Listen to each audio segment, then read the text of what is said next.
तो दोस्तों आज हो गया 21 जनवरी 2023। यूपी में देश दुनिया की सभी ताज़ा बड़ी खबरें लेकर आए हैं सिर्फ आपके लिए। चलिए आप खबर शुरू करते हैं। उससे पहले चैनल को अब तक सब्सक्राइब ना किया हो तो आप चैनल को सब्सक्राइब कर दें, लाइक कर दें, शेयर कर दें ताकि इसी तरह खबर आप हर रोज देख सकें। चलिए शुरू करते हैं आज की पहली बड़ी खबर। उत्तर प्रदेश के कैसरगंज से भाजपा सांसद बृजभूषण शरण सिंह एक बार फिर से विवादों में हैं। इस बार उन भारतीय पहलवानों ने बृजभूषण पर आरोप लगाए हैं जिन्होंने कुश्ती के दंगल में अच्छों को पराजित किया है। विनेश फोगाट, बजरंग पुनिया समेत 30 से ज्यादा पहलवान दिल्ली के जंतर मंतर पर लगातार तीसरे दिन भारतीय कुश्ती महासंघ के अध्यक्ष बृजभूषण पर कार्रवाई की मांग करते हुए धरना दे रहे हैं। राजस्थान में कांग्रेस के दो सबसे बड़ा नेता अशोक गहलोत और सचिन पायलट हर दिन एक दूसरे पर प्रहार कर रहे हैं। एक नेता वार करता है तो दूसरा पलटवार में देर नहीं लगाता। गहलोत की ओर से पहले गद्दार और अब बड़ा कोरोना कहे जाने पर पायलट ने शब्दों की मर्यादा बनाए रखने की सलाह दी है।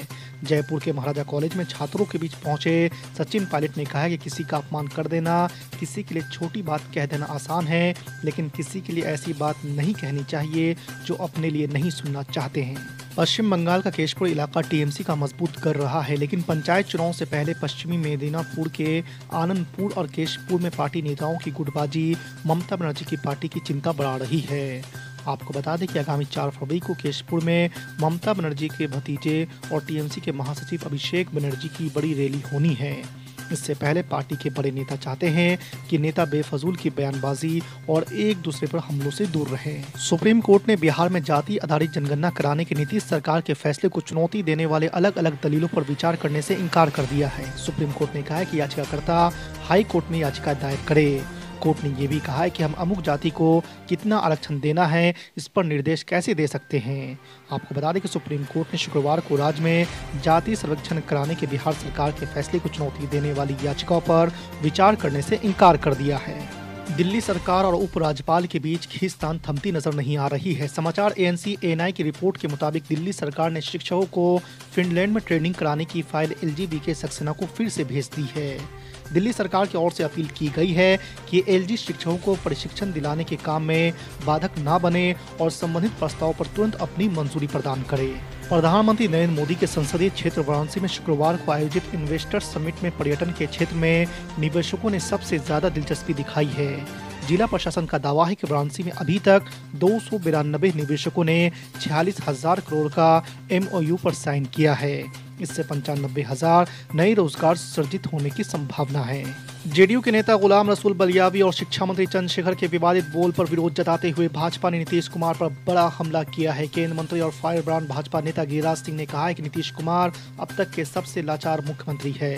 सत्ता के लोभ में वो धृतराष्ट्र बन गए हैं। इसी वजह से उनके नेता और मंत्री हिंदू कम्युनिटी और धर्म ग्रंथों पर हमला कर रहे हैं।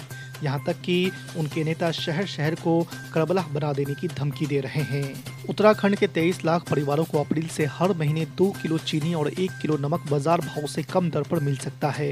राज्य सरकार प्रदेश के सभी राशन कार्ड धारकों के लिए सब्सिडी आधारित चीनी और नमक देने की योजना लागू करने की तैयारी कर रही है। एमआईएम चीफ असदुद्दीन ओवैसी ने मोदी सरकार पर गरीबों के राशन में कटौती करने का आरोप लगाया है। उन्होंने आरोप लगाया कि मोदी सरकार ने गरीबों के राशन में 50% कटौती कर दी है। उन्होंने ट्वीट कर मोदी सरकार पर सवाल किया है। असदुद्दीन ओवैसी ने ट्वीट किया कि मोदी सरकार ने 81 करोड़ गरीबों का राशन 50% कम कर दिया है। 10 किलो की जगह अब सिर्फ 5 किलो राशन मिलेगा। भारतीय कुश्ती महासंघ के अध्यक्ष और भारतीय जनता पार्टी के सांसद बृजभूषण शरण सिंह पर खिलाड़ियों की यौन उत्पीड़न के आरोपों का मामला तुल पकड़ता जा रहा है।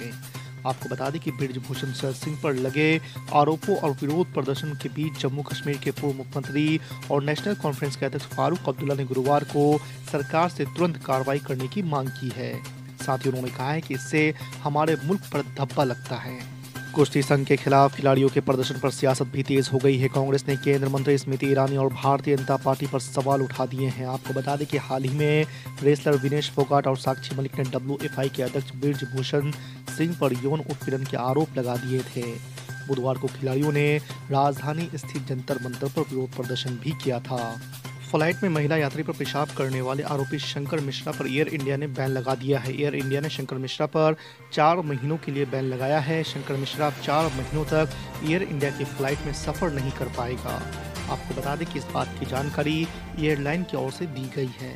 दिल्ली महिला आयोग के अध्यक्ष स्वाति मालीवाल को कार से घसीटे जाने का मामला सामने आया है। दरअसल एक नशे में धुत एक कार चालक ने दिल्ली में एम्स गेट नंबर 2 के सामने स्वाति मालीवाल को 10 से 15 मीटर तक घसीटा। इस मामले पर अब दिल्ली के मुख्यमंत्री अरविंद केजरीवाल का बयान सामने आया है।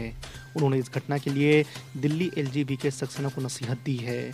उन्होंने लिखा कि दिल्ली में कानून व्यवस्था का क्या हाल हो गया है। गुंडों के हौसले इतने बढ़ गए हैं कि महिला आयोग के अध्यक्ष भी सुरक्षित नहीं है। इलाहाबाद हाई कोर्ट ने वाराणसी के ज्ञानवापी परिसर में मिली शिवलिंग आकृति की कार्बन डेटिंग के माध्यम से साइंटिफिक सर्वे के मामले में आर्कियोलॉजिकल सर्वे ऑफ इंडिया गुरुवार को जवाब नहीं दाखिल कर सकी। ASI ने जवाब दाखिल करने के लिए कोर्ट से और वक्त दिए जाने की मांग की है। कोर्ट ने ASI को जवाब के लिए 8 सप्ताह का समय दिया है। कोर्ट ने वाराणसी की अदालत को 20 मार्च के बाद ही सुनवाई करने का निर्देश दिया है। समाजवादी पार्टी के राष्ट्रीय अध्यक्ष अखिलेश यादव ने कहा कि भाजपा सरकार अपने झूठ के ताने बाने से लोगों को भ्रमित करने की चाहे जितनी भी कोशिश कर ले, अब जनता के बीच उसकी सच्चाई खुल चुकी है। 6 साल से भाजपा सरकार में छुपाई गई भ्रष्टाचार की परतें एक एक करके खुलने लगी है। सपा प्रमुख ने गुरुवार को कहा है कि अरबों के निवेश का दावा करने वाली यूपी की भाजपा सरकार काऊ मिल्क प्लांट का बजट तक नहीं दे पा रही है, जिससे डेयरी संचालक और पशुपालकों का लाखों का भुगतान अटका हुआ है। बिहार के मुख्यमंत्री नीतीश कुमार ने वर्ष 2024 के लोकसभा चुनाव में विपक्षी एकता को लेकर देश भर के उनके दौरे की चर्चा के सवाल पर कहा कि कोई बुलाएगा तो हम वहां जाएंगे। मेरी अपनी कोई ख्वाहिश नहीं है, हम कुछ नहीं चाहते हैं।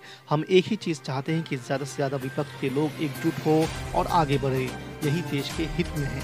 ऑल इंडिया मजलिस इत्तेहादुल मुस्लिमीन के प्रमुख असदुद्दीन ओवैसी ने एक बार फिर से भारतीय जनता पार्टी और RSS पर निशाना साधा है। असदुद्दीन ओवैसी का कहना है कि RSS और BJP हरे रंग से नफरत करती है, तो वही उन्होंने ये भी कहा है कि हम तो हर रंग में ढल जाने वाले लोग हैं।